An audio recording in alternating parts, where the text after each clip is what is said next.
Hi, welcome to Brady's Blunders, where I share the mistakes in my games, hoping you don't make the same in yours. Sorry it's been a week since my last video. I've been Thanksgiving and hiking and traveling and, well, I've been away. But I'm back, so here we go. Actually, before we get into this game, let me ask a question. What is the single best new English language Go-related video type service of the last, say, year? Hmm? Well, if you're thinking he must mean Brady's Blunders, or if you're thinking Brady's Blunders, well, thank you, but no, that's not it. If you're thinking that, that would be wrong. No, it's the American Go Association has recently started streaming professional Go tournament games live, and I just think they're awesome. And there were a couple last week that were really superb, and I'll link to them in the information down below. But I really encourage you to watch them. And for at least the last four, it's been a team of Andrew Jackson and Myung-Won Kim, and broadcasting the games and bringing them to life live. I mean, they're streaming them, but then they're also available as YouTube videos. And it's just really cool because when I was learning Go, all we got was magazine articles, weeks or months after the event, telling you how someone won and what was a good move and what was bad. And now all of a sudden we can get the whole thing in real time. And I just think it's a revolution to the English language Go world, and I hope it really catches on. But like I said, links down below, and if you haven't seen them, please watch. I strongly encourage it. In the last video, we had this fight in which I expected black to play here, and then I figured I would have enough liberties to win the fight, or worst case scenario, get a seki. But then black surprised me and played here, and I got despondent. This was a bad result. I was really frustrated that black had gotten A and B, because when he got B, I realized I'm a liberty behind, and I'm not even going to get a seki out of it. I'm just dead. But I really shouldn't have gotten down on myself, because the position is still salvageable. And the reason it's still salvageable is Aji. So when black didn't play here and instead played here, he left Aji in the position. And Aji literally means taste in Japanese. But what we mean when we say it is it's the latent potential in a position, and usually something bad. And so we would say that there's Aji here that white can exploit, or there's bad Aji for black because black didn't take the solid connection that I expected. And it doesn't work right away, but the Aji is all centered on the cut. And I mean, you see what I mean when I say it doesn't work right away, because any move white plays can be countered by black, and black is going to have more liberties than white, and black is going to live and win the fight. So one can't just cut and expect a good result, but the Aji is knowing that the cut is there and trying to find maybe a double purpose move or something that just makes it very hard for black to answer. And I'll give you an example really quickly that doesn't work in this situation, but it's the kind of thing that I'm talking about. And in a prior video, I talked about this shape being great for black. And that's because that white cutting stone is completely captured. And so normally, if white were to peep like this, then black can just cut white off and have nothing to worry about. But if black were to do that in this situation, then all of a sudden the potential, or the Aji, would come to life, and white could cut here. And if black moved out, white can just keep Atariing, and then with this move, white's making two threats against black. And if black connects these stones out, then white can capture here. And when white captures there, white lives here, black dies here. Great result. Similarly, if black protects on this side, then white can come here, capturing these 3 stones. So very similarly, because when these 3 stones die, these stones live, and these stones die. So great result. So this would be terrific for white. And therefore, when white plays the peep, black is just going to fix his shape and go ahead and give up something on the side. But this wouldn't be all that fatal for black in this game, and that's why this isn't the correct answer. But instead, it's just an example of what I mean when I'm talking about the aji. So back to the game example. When black played B, we know what the aji is. Can you find a sequence of moves that best exploits it?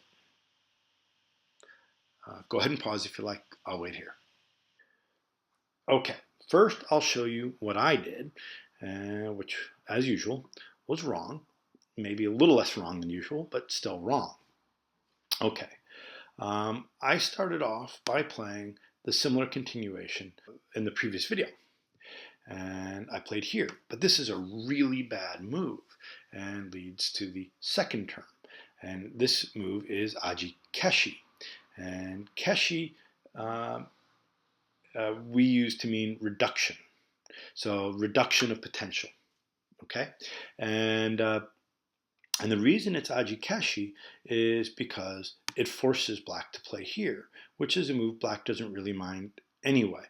The reason it's aji keshi is before this white group had 4 liberties, and after this, now it has only 3.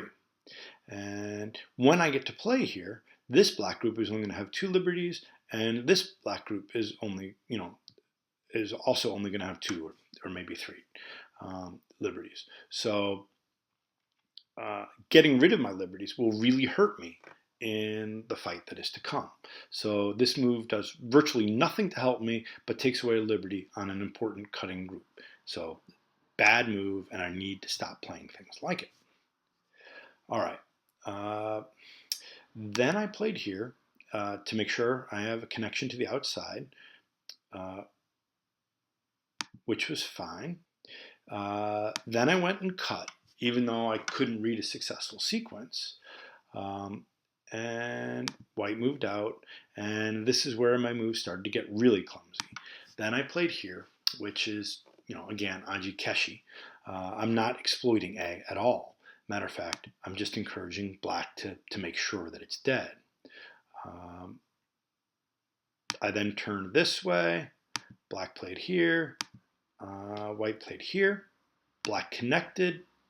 And then I made shape towards the center this way. And I've effectively gotten nothing from the aji. I got access to the center, but not even the best access I could have gotten. And black is just completely comfortable and settled everywhere. And this was a very poor result. It showed no imagination. And I've talked about myself being a plotter before. The kind of guy who can find the regular, reasonable moves, but rarely finds the exquisite. And this is a perfect example of that. Okay.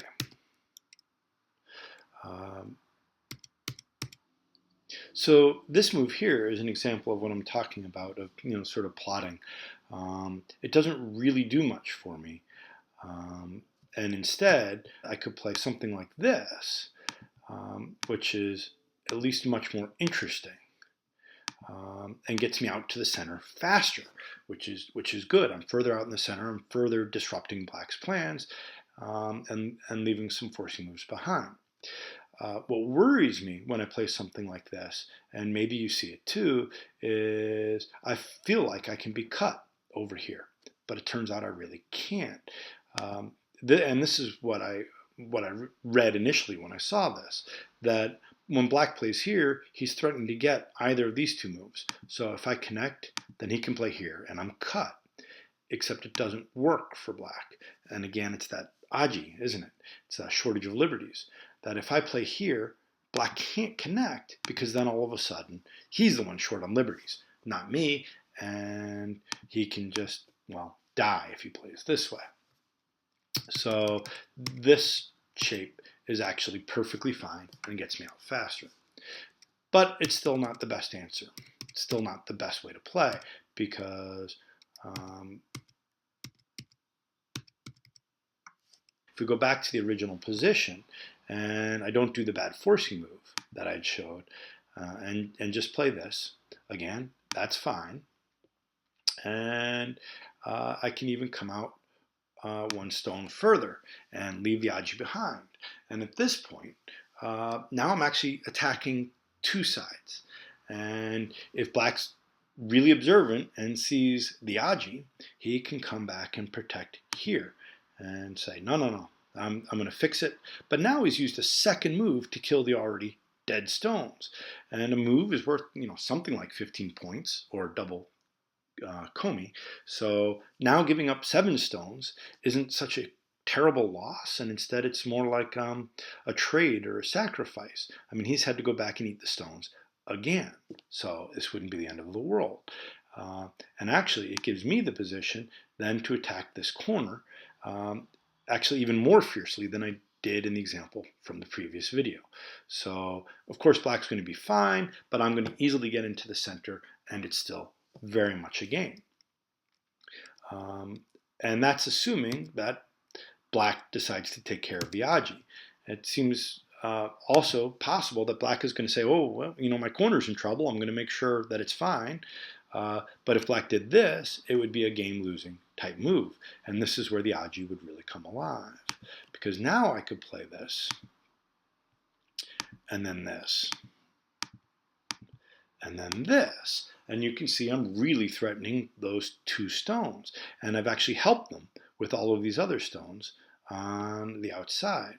So if black tries to move out, I can keep him down to 2 liberties, mostly, until this point. And when I first looked at this, I thought, black is fine. Black is either going to be able to move out here or capture these 2 stones. So black's got 2 options. It can get out or capture. Black is fine. But that's actually not correct. And that's because if white saves the 2 stones, black doesn't have time to move out. If black goes ahead and moves out, now all of a sudden I've taken away a liberty of this black group. And once again, it's going to lose the fight. So this would be a terrific result for white.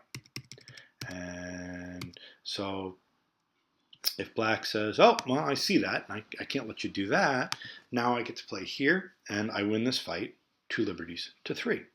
And again, game would be absolutely terrific. So there was no reason to despair. The game was still playable, and I just had to find the right sequence. So what to take away? Well, I think the takeaway is the biggest difference between low down players and high down players is, well, at least 2 things. First and foremost, as always, is reading. I talk about it in almost every video.